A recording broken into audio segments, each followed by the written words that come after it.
जब इंसान ने खुद को जाना तो वह बुद्ध बन गया। क्या आपने कभी सोचा है, एक साधारण से दिखने वाले व्यक्ति की चुप्पी में इतना बल कैसे हो सकता है कि वह साम्राज्यों को झुका दे, हत्यारे को साधक बना दे और पत्थर जैसे हृदयों में करुणा का कमल खिला दे? यह कहानी है गौतम बुद्ध की, पर यह सिर्फ एक व्यक्ति की कहानी नहीं है। यह उस प्रकाश की कहानी है जो हर आत्मा में छुपा हुआ है। इस ऑडियो बुक में आप जानेंगे वो 7 रहस्यमयी घटनाएं जिन्हें देखना तो दूर, सोचना भी मुश्किल है, पर उन्होंने घटकर संसार को हमेशा के लिए बदल दिया। कैसे एक मौन ने मार को हरा दिया, कैसे एक हत्यारा रो पड़ा और शिष्य बन गया, कैसे एक मां ने अपने मृत पुत्र से मुक्ति का मार्ग पाया, और कैसे समाज की तिरस्कृत स्त्री संत बन गई। यह कहानियां आपको केवल चमत्कार नहीं दिखाएंगी, ये आपको खुद से मिलवाएंगी, क्योंकि बुद्धत्व कोई चमत्कार नहीं, वह हर हृदय की संभावना है। तो तैयार हो जाइए इन 7 भावनात्मक, रोमांचकारी और आत्मा को झकझोर देने वाली कथाओं के लिए। सुनते रहिए अंत तक, क्योंकि अंत में आपको सिर्फ बुद्ध नहीं मिलेंगे, शायद खुद आप भी। किरण की आवाज, जहां कहानियां सिर्फ सुनाई नहीं जाती, महसूस की जाती हैं।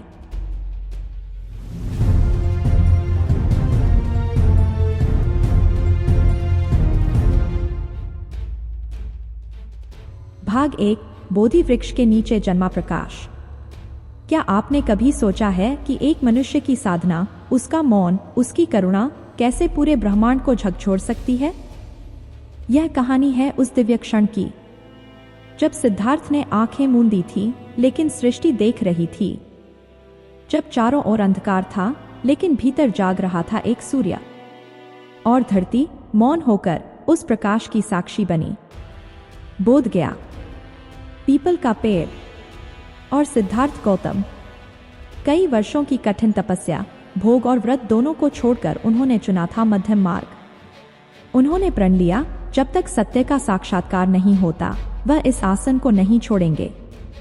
और तभी आया भ्रम, मोह, अज्ञान, मार, एक शक्तिशाली प्रतीक जो हर साधक की राह में आता है। उसने अप्सराओं को भेजा, डरावने रूप दिखाए, अंतिम चाल चली, सवाल पूछा, तुम कौन हो? तुम्हारे पास कौन है जो साक्षी दे? सिद्धार्थ ने उत्तर नहीं दिया, बस धीरे से अपना हाथ नीचे किया, धरती को स्पर्श किया। धरती जो उनके जन्म, उनके तप, उनके करुणा, उनके सत्य की गवाह रही है। यह था भूमि स्पर्श मुद्रा, एक मौन उत्तर, एक दिव्य उद्घोष, मैं तैयार हूं, मैं योग्य हूं।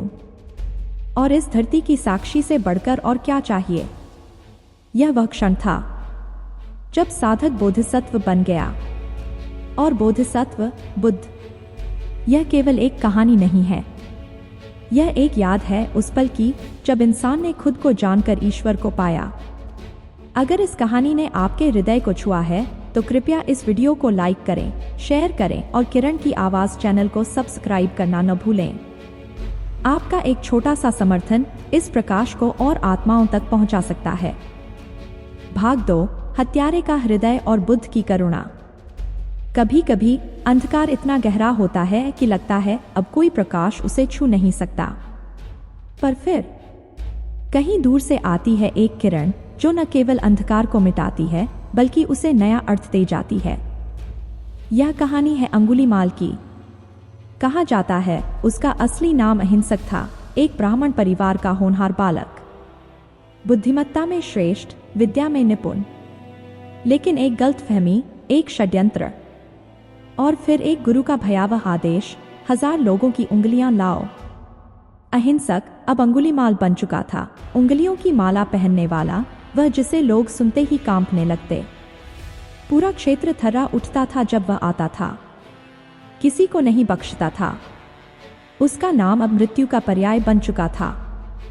लेकिन एक दिन उस राह पर बुद्ध चल पड़े। गांव वालों ने रोका, चेताया, कहा, उधर मत जाइए, वह अंगुलीमाल है। बुद्ध मुस्कुराए, बोले, अगर मैं डर गया तो दुनिया को साहस कौन दिखाएगा? अंगुलीमाल ने देखा, एक सन्यासी शांत और निर्भीक अकेले उसकी ओर आ रहा है। वह क्रोध में दौड़ा, पर बुद्ध जैसे उसकी पकड़ से परे थे। वह जितना तेज भागा, बुद्ध उतनी ही शांति से आगे निकलते गए। थक कर चीखा, ठहरो सन्यासी, मैं तुम्हें पकड़ नहीं पा रहा। बुद्ध रुके नहीं, पर बोले, मैं तो बहुत पहले ही रुक गया हूं। तू कब रुकेगा? ये शब्द किसी तीर की तरह अंगुलीमाल के सीने में उतर गए। मैं रुक गया हूं, हिंसा से, घृणा से, अज्ञान से। अब तू कब रुकेगा? उस क्षण जैसे सब थम गया। उसके भीतर जो तूफान था वह शांत हो गया। आंखों में आंसू थे, हाथ कांप रहे थे। एक हत्यारा अब एक साधक बनना चाहता था। बुद्ध ने न कोई उपदेश दिया, न कोई शर्त रखी, बस करुणा से देखा और कहा, प्रेम ही मार्ग है। अगर इस कहानी ने आपके भीतर कुछ पिघलाया हो तो इसे दिल से लाइक करें, दूसरों के साथ शेयर करें और किरण की आवाज चैनल को सब्सक्राइब जरूर करें, क्योंकि कहानियां सिर्फ सुनने के लिए नहीं होती, वे भीतर बदलने के लिए होती हैं।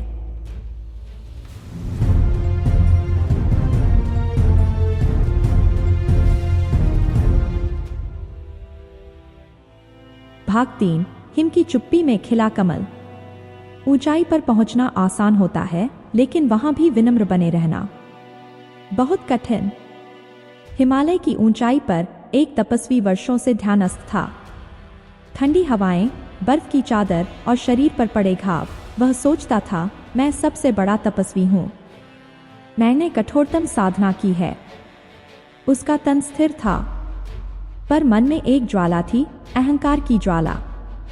वह सोचता था, मुझसे ऊपर कोई नहीं। और तभी पहुंचे बुद्ध, शांत, कोमल, लेकिन भीतर से सागर जितने गहरे।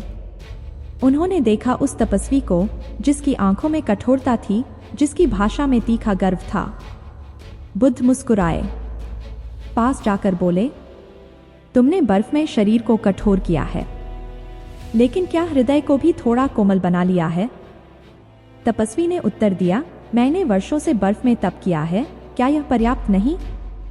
बुद्ध ने सिर झुकाकर कहा, जहां करुणा नहीं वहां तप नहीं, जहां अहंकार है वहां चेतना जमी हुई होती है, पर जहां करुणा है वहां जीवन है, वहीं गर्माहट है, वहीं कमल खिलते हैं। यह शब्द जैसे हिम की चुप्पी में गूंज उठे। तपस्वी की आंखें भर आईं, भीतर कुछ टूटने लगा और कुछ नया जन्म लेने को था। उसी क्षण कहते हैं, उस जमी हुई बर्फ पर एक सुंदर कमल खिला। वह कोई साधारण फूल नहीं था, वह प्रतीक था उस क्षण का जब अहंकार पिघला और आत्मा जाग उठी। यह चमत्कार विज्ञान से परे था, लेकिन करुणा के भीतर से निकला एक सत्य था।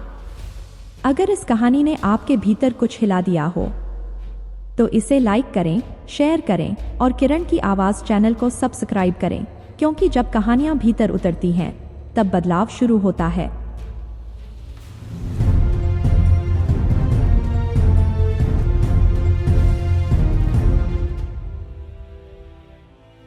भाग 4, जब करुणा ने एक हिंसक हाथी को शांत कर दिया। गर्मी का मौसम था, धरती तप रही थी और जंगल के भीतर एक बेचैनी पनप रही थी। एक हाथी, विशाल, शक्तिशाली, लेकिन प्यास से व्याकुल। कई दिनों से उसे पानी नहीं मिला था। उसकी पीड़ा अब क्रोध बन चुकी थी। वह गांव की ओर भागा, रौंदता, चिल्लाता, जो भी सामने आया कुचलता गया। लोग भयभीत हो गए, मंदिरों के द्वार बंद हो गए, घरों में ताले लग गए। हर कोई बस एक ही प्रार्थना कर रहा था, कोई इसे रोके। और तभी गांव में खबर आई, बुद्ध पधारे हैं। गांव वाले दौड़े, उनसे विनती की, भगवान कृपा करके कहीं छिप जाइए, वह हाथी पागल हो गया है। बुद्ध ने केवल एक वाक्य कहा, वह प्यासा है। राक्षस नहीं, बस एक पीड़ित जीव है। और फिर बुद्ध उसी मार्ग पर बढ़ चले जिस ओर हाथी आ रहा था। लोगों ने सांसें रोक ली। हाथी दौड़ता हुआ आया, उसकी आंखों में आग थी, पैरों में तूफान। और बुद्ध, वे वहीं खड़े रहे, निडर, शांत, स्थिर। जैसे ही हाथी पास आया, बुद्ध ने धीरे से अपना हाथ उठाया और कहा, तुम भी मेरे बच्चे हो, शांत हो जाओ। उनके स्वर में न भय था, न अधिकार, केवल अपनापन, केवल करुणा। हाथी रुक गया। उसकी भारी सांसें धीरे धीरे शांत होने लगीं। उसने बुद्ध की ओर देखा और पहली बार किसी ने उसे ऐसे देखा था, बिना डर के, बिना घृणा के, बस प्रेम से। उसके विशाल शरीर से पीड़ा की जंजीरें जैसे टूट गईं। वह सिर झुकाकर बुद्ध के चरणों में बैठ गया, जैसे कोई खोया हुआ बालक अपनी मां की गोद में लौट आया हो। उस दिन गांव वालों ने देखा, डंडों और पत्थरों से नहीं, करुणा से बड़ा परिवर्तन आता है। यह घटना केवल चमत्कार नहीं थी, यह करुणा की शक्ति का साक्षात प्रमाण थी। अगर यह कहानी आपके हृदय को छू गई हो तो कृपया इसे लाइक करें, शेयर करें और किरण की आवाज़ चैनल को सब्सक्राइब करें, ताकि ऐसे और प्रेरणादायक प्रसंग आप तक पहुंचते रहें।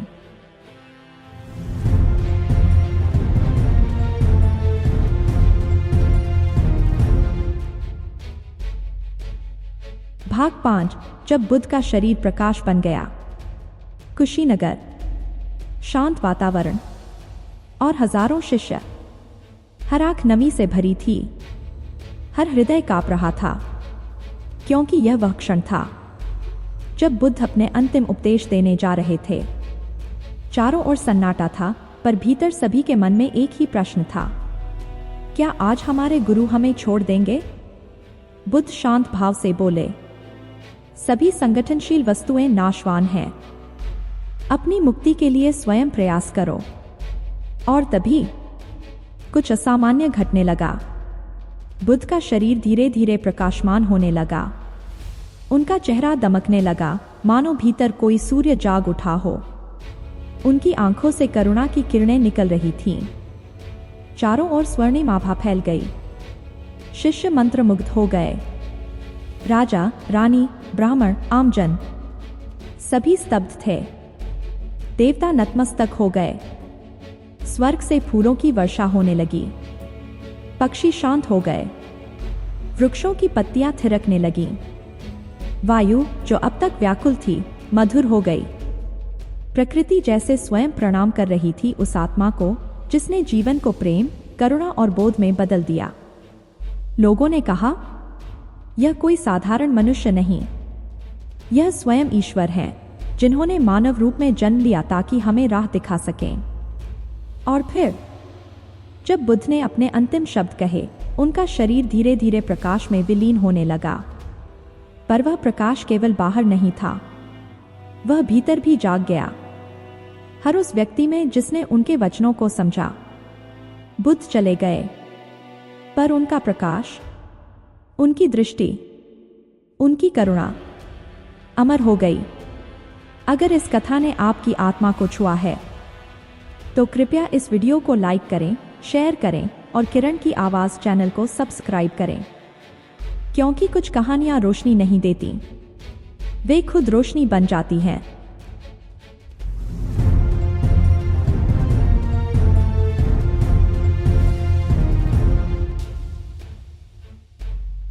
भाग 6। जब एक मां ने मृत्यु को समझा और जीवन को पाया। वह भागी जा रही थी, बाल बिखरे हुए थे, आंखों से आंसुओं की नदी बह रही थी। गोद में उसका मृत पुत्र, लेकिन उसकी आंखों में एक उम्मीद थी। भगवान, मेरे बेटे को जीवित कर दीजिए। आप तो चमत्कारी हैं, आप कुछ भी कर सकते हैं। वह पहुंची बुद्ध के पास। उसकी आवाज टूट रही थी, दिल बिखर चुका था। बुद्ध शांत थे। उन्होंने उसकी पीड़ा को देखा, पर कोई चमत्कार नहीं किया। धीरे से बोले, मैं तुम्हारे पुत्र को जीवन दे सकता हूं, लेकिन एक शर्त है। माँ की आंखें चमक उठीं। बताइए भगवान, मैं सब करूंगी। बुद्ध बोले, तुम गांव जाओ और ऐसे घर से एक मुट्ठी सरसों के बीज लेकर आओ जहां कभी कोई मृत्यु न हुई हो। और वह मां चल पड़ी। पहला घर, मेरे पिताजी का निधन हुआ था। दूसरा, मेरे पति अब इस संसार में नहीं है।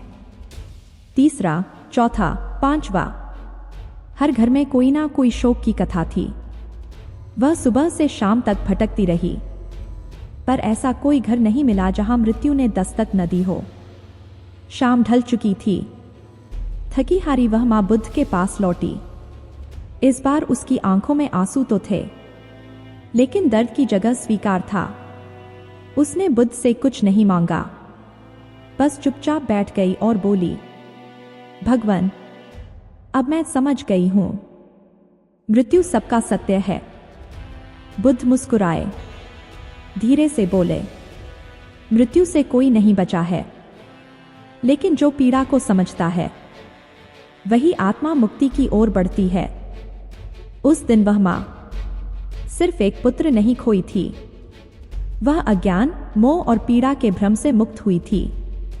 अगर इस कहानी ने आपके हृदय को छुआ हो तो कृपया इस वीडियो को लाइक करें, शेयर करें और किरण की आवाज चैनल को सब्सक्राइब करें, क्योंकि जीवन की सबसे सुंदर सीखें कभी कभी सबसे गहरे दुखों में छिपी होती हैं।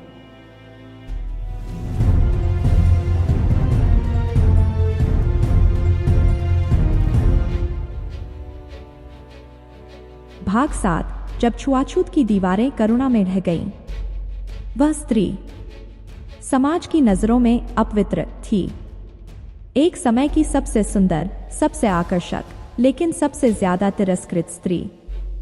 हर कोई उसे पापिन कहकर पुकारता था। कोई पास बैठता नहीं, कोई बात नहीं करता। लेकिन एक दिन उसने सुना, एक व्यक्ति है जो सबको समान दृष्टि से देखता है। वह चली बुद्ध के पास, डरते हुए, कांपते हुए, पर भीतर कहीं आशा की लौ थी।